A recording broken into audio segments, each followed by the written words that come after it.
rolling. Audio rolling. Rolling. Both mics good? Yep. Awesome.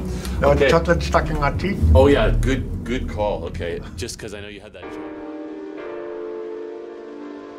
Oh man, the last 2 years have been amazing. I'm fully aware that it's been very hard for the whole scene, for everybody who's involved with music. And like so many of us, I tried to make the best out of it, and I guess I lucked out. I was in a very happy place, finally being at home, being able to make the music that I always wanted to make. Found a great routine, made music every single day, 10 hours a day, and I was able to grow more than I would have thought. And now we're here, and I'm happy and grateful. You know, I found out for myself that I'm a big routine guy. I would have never thought, because I never had the chance to actually, try and get into a real routine. But being home for such a long time, for the first time in my life, allowed me to discover that side of me and fully live it, and made me so productive and so much better at what I did. And so good. So good. I'm at a point where all the cool kids wanna work with me, all the big artists wanna collaborate with me. So there's so many collabs and so many cool projects under the way that I'm super excited and nervous about. I can't really mention them, but there's gonna be so much that's gonna be so awesome. And obviously I'm gonna keep pumping out like one new song a month, because I just got into that flow and I love it, and I just don't want to stop. I just learned to make music on the road, so I'm gonna just keep pumping out my own music. I just did a new collab with Dr. Fresh, follow up to our song Take a Step Back. We played that today in here, so good. And yeah, just much more of the same stuff that I've been doing, just banger after banger, really. So for a very long time in my life, I was just making music because it was fun, and but no real goals, sort of a drive, but not really, So I've been making music for a long time, but really the past 4 or 5 years have been the time where I really shaped my sound, where I took it super serious. And so I would say 5 years to this point now, but 5 years of being in there every 3 minutes. So before I made house music, before I did the thing that you guys know me for, I had different projects, and one of that project was called Smash Hi-Fi with Leroy Thornhill from The Prodigy. And he had those speakers built in, he was living in a windmill outside of London with a crazy studio, and those speakers were built into that room. And then he moved out of that house, moved to Germany, brought those speakers, and that's how they came into my room. And and many Prodigy hits were made on those speakers. So they are, for me personally, they have a lot of history. And that's why I kept them. That's why I bought them from him, and that's why they're there now.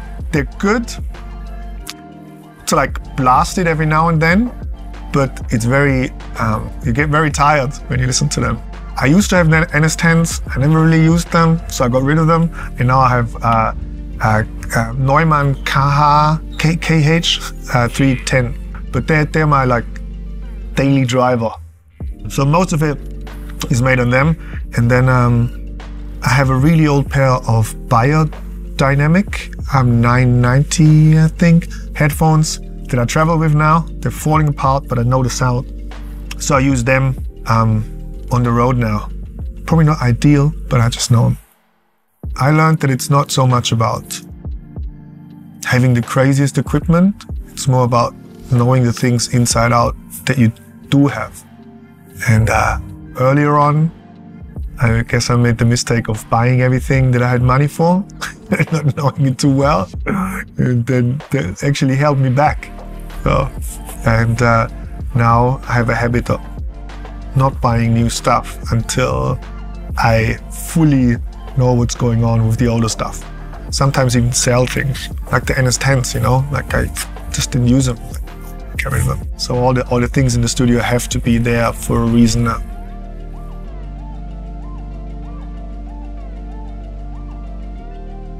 I'm very easily confused in general. so I love simplicity in every possible way, like in every area of my life and in music too. So everything that's simple has a big place in my heart. Simple tools, simple synths, you know, and every now and then I like switch on my modular and do complicated stuff just to get a break from the simplicity. Or maybe even to appreciate the simplicity even more afterwards.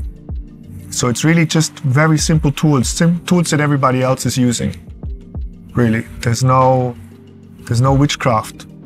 I guess the approach, if you're asking about the approach, it's making a song with very few elements work very well.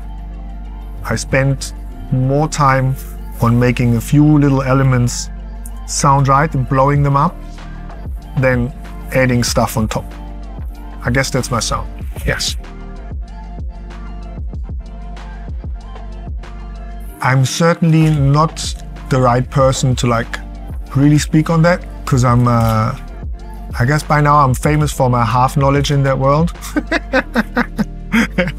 But from my viewpoint, it's amazing. I love it. I don't fully understand the technical side down to the last bit, but what I see is the possibilities that music, like that artists in general are gonna have. And I think it's exciting times.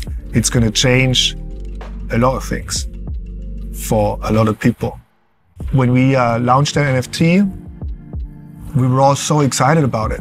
We didn't do it as well as probably should have been done, but it was still a big success for us. And we learned so much, and it was so fulfilling to do that. And like I saw like the person who ended up buying that song, how happy it made him, and like we're still in contact, and it's like I love the thought of creating a unique piece of art, you know, and yeah, very fulfilling for us.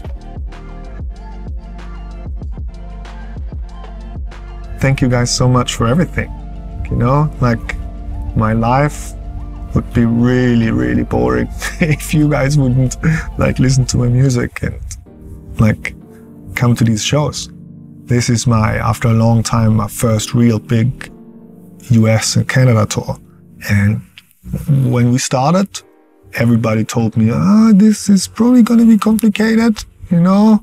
Like it's very hard to sell tickets, it's very, very hard to motivate people to come to those shows. And here we are, it's the end of the tour, and most of it was sold out. And it's so crazy and so emotional, and all those things just wouldn't happen without you guys. You're making it happen for me, so thanks.